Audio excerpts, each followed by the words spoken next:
Environment Canada's senior climatologist. Good morning to you, Dave. Good to see you. Good morning, Marcia. By what a day. What a Searing soaker. desert heat in the west and tropical rains in the east. It's been it's a wild day. It really is.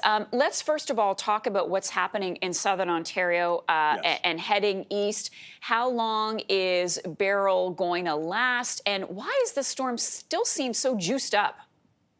Oh, you're so right. I think the last thing to go usually in a tropical storm is the moisture.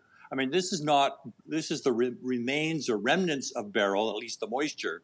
The tropical storm got caught up in a system over Mississippi and just carried with fronts, something typical that you'd see in the summertime.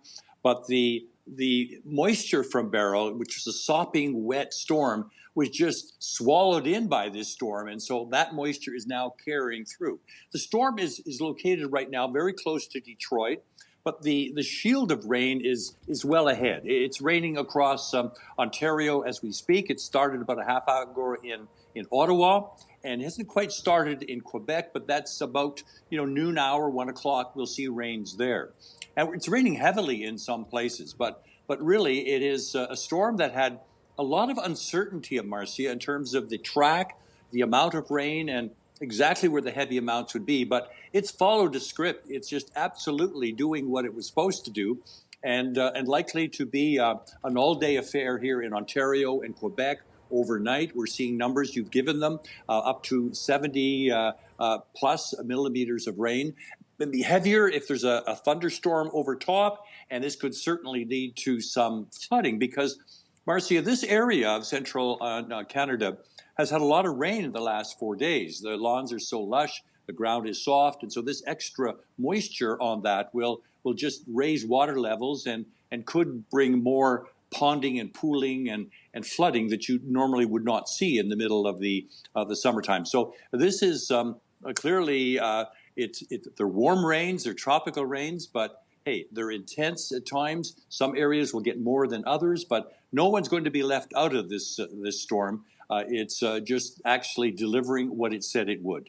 It's living up to its billing, and it broke the heat, something that they're waiting for on the West Coast. Can you give us a sense of what's going on in Western Canada, Dave, and how long it's going to last? Yeah, it's really a serious situation out there. I mean, you've seen temperatures yesterday were into the 40 degrees for many parts of British Columbia. In Edmonton today, it could be the worst in Calgary and Edmonton. The stampede is on. I mean, it could be 37 degrees for a high on Jasper Avenue in Edmonton. I mean, these are temperatures that are almost 14 degrees warmer than you normally would expect for this time of year. Marcia, Edmonton, for example, will have in this string 4 days of temperatures above 30. They sometimes go a whole summer without any days above 30, and their average is about 3. So they're going to have a year's worth of hot days just this 1 week. And it's going to sort of cool off a bit. I say cool off a bit.